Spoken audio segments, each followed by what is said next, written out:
K out of N multicast.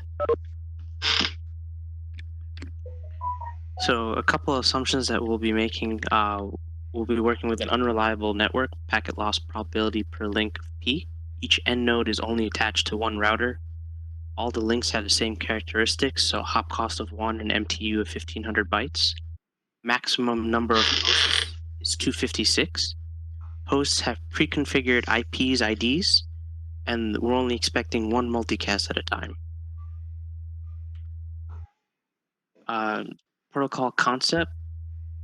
So we'll be providing a service that's multicast ability to a maximum of 3 hosts. We'll be able to address the network elements by a fixed static address, a big structure consisting of an 8-bit ID field. And in our multicast packet, we'll have 4 of these IDs in there. One is going to be a source and a max of 3 destination IDs.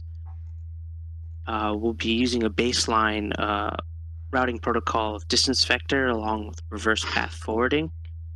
For our ARQ scheme, we'll be using stop and wait. And some of the known multicast schemes that'll be kind of bundled into this will be DV, MRP, and we'll be determining where to split and copy the packet by the shortest path to source.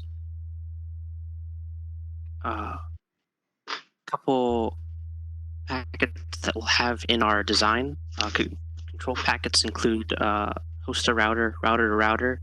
Data packets will be from host to host. We'll have periodic hello messages so that each of the nodes can discover each other.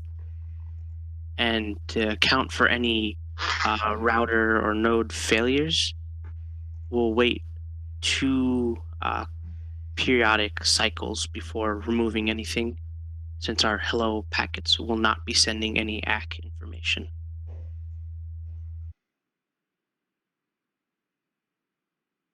Is this still you, Yes, I think I've got this slide, and then you can take over. So the 3 different types of packets and headers will be our hello packet, distance vector packet, and a multicast packet. Their headers are summarized here, but we'll go into the details in the following slides. You just go ahead and advance to the next one. So this is just, we're going to explain what's contained in each packet. When a host or router wants to come on to the network, we're going to send a simple hello packet without acknowledgement. And the format of that packet is going to be 1 byte for type. And even though we have very few types, keeping that at 1 byte will allow for any changes in the future. We'll have a length field, 4 bytes, then a source ID, obviously, so that the receiver knows where this packet's coming from, and then a destination ID. Since these, in our network, everything is a fixed address, any host coming on should know the address of the router that it's connected to. And our thought process on that was because it's so few devices, the maximum of 256, that pre-configuring all hosts and routers with a defined address wouldn't be too difficult or prohibitively time-consuming. Yep. I do not understand the destination ID 9 bits. What do you want to emphasize there? Is it 5? So actually, we meant to change. I'm sorry.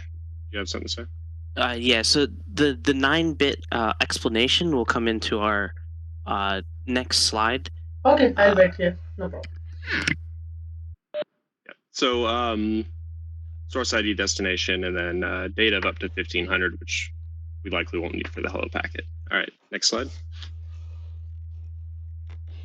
So this is one of our control plane packets, and or this is our control plane packet. So it'll be the router-to-router information exchange. Again, we'll have a type field so that other devices on the network are aware of what the packet is. Length of 4 bytes, which will indicate how many our are how much vector data is contained in the packet, like how much information the neighbor is attempting to share, the address of the advertising router, and then the link data itself in the data field.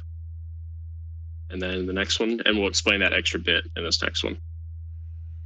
So this is the multicast packet itself, which is kind of the host-to-host broadcast, obvious type, length, and then the source ID is 1 byte, destination, and you'll see again the 9 bits. And the reason for this is so that the thought process is the first router to receive this packet on a multicast will determine how many of the K of N it's supposed to be broadcasting to.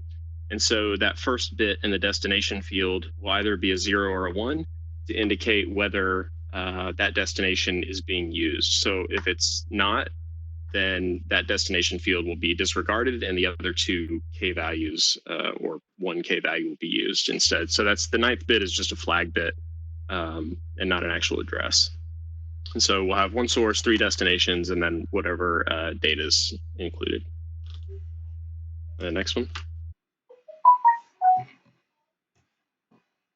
So the explanation of the protocol, we're going to, when it initially comes up, we wait for a steady state, which will be about 60 seconds. After that, we can dynamically add and remove, and it'll just be a matter of whether or not a hello packet has been received yet. And our initial thought process on that was about every 30 seconds we would send hello packets, just because, again, there's no acknowledgement. Determine the shortest path to destination, and we're going to do that using reverse path forwarding to broadcast the packet along shortest path. And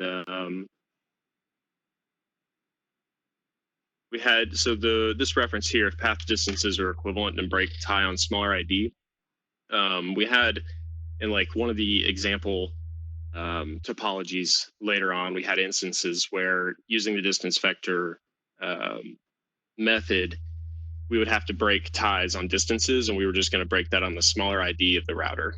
That's all that is referencing. And then the next one.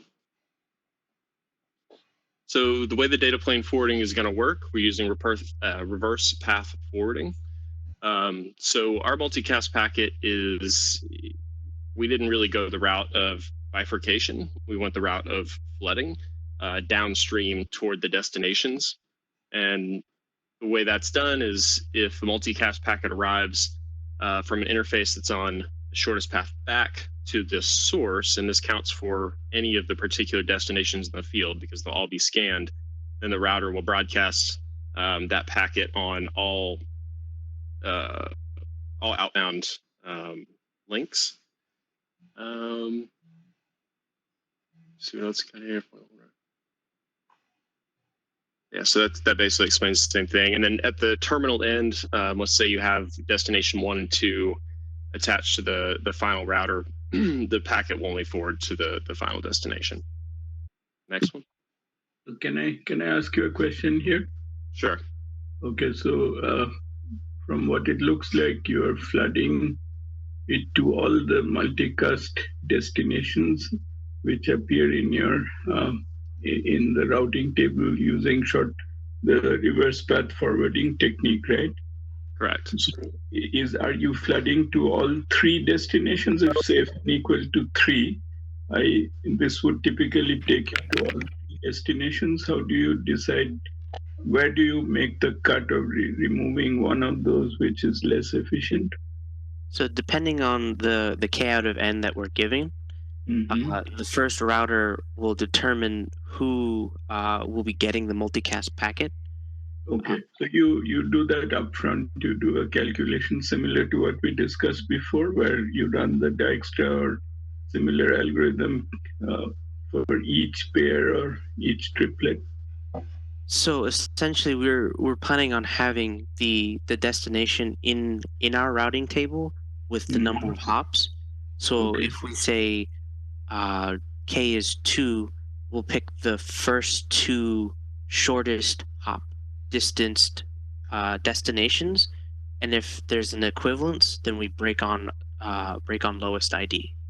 Okay, But just remind me, what are you doing for routing? Are you using DVMRP or something similar? Something similar. So we're using our distance vector routing tables along with the reverse path forwarding, so we can just broadcast out along the shortest path to the destination. Okay, so this is like many others. I think this is one item you need to think more about, because if you do what you're saying, you'll end up picking two short paths, but not necessarily the best joint path to two locations or whatever. If the value of k equal to 2, then your goal is not to find the two shortest paths. So you have to be a bit careful about that. Okay. So think it through. I think as we discussed, there are algorithms which try to keep the path together as long as possible, and you can try some of those in the DVMRP context. That would work well if you can figure out how to keep them. You want to reward the people sharing the cab to go together as far as they possibly can. Okay, we'll take a look.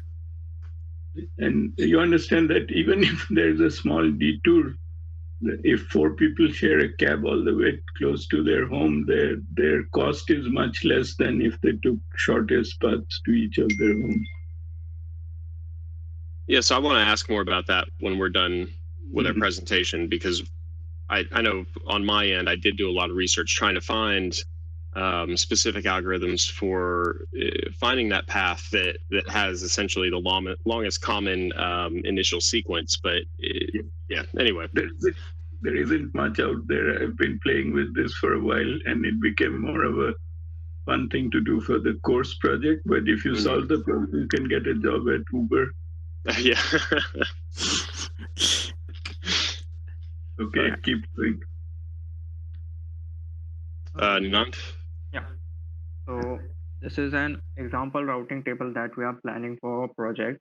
So parameters exactly indicate the sample networks that are in the next slide. So it's just an example of the parameters that we are using. So we have the destination ID, the cost to the destination, and the next hop that will be from the current router. Next slide, please. So in this first example network, the split of the multicast packet is done at the router 200, and the factor for determining the best k out of n is determined on the distance from the source to the destination, and the destinations which have the lowest hops are determined as the best k. So in this case, we have not specified a k for this, so it's like multicasting to all of the destinations. So by splitting at the router 200, the multicast cost is determined to be 10. The unicast cost is 12. So the multicast gain effectively calculated to be 1.2. Right. So for this example, you're aware that if you go back one page, yeah. So for this one, if you go straight to 205 and then sideways, you'll get a multicast gain more like 1.4 or so. So think about this problem a little bit and see what you can do to improve your efficiency. Yeah, sure. Okay. So in the second example, both the paths have the same cost for traveling to D1. So in this case, the lower path was chosen on the basis that it has a lower ID as compared to the upper one. So the path followed is 21 instead of 202 based on its lower ID.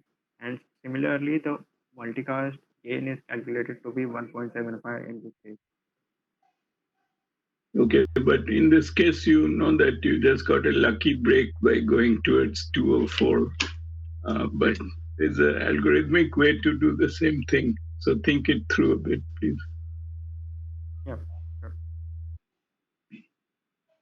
So to summarize our approach to this problem, so we have incorporated distance vector with reverse path forwarding. The scheme that we are using is operating with reduced complexity to get a faster approach, and the ties are broken on the base of lowest ID each of the nodes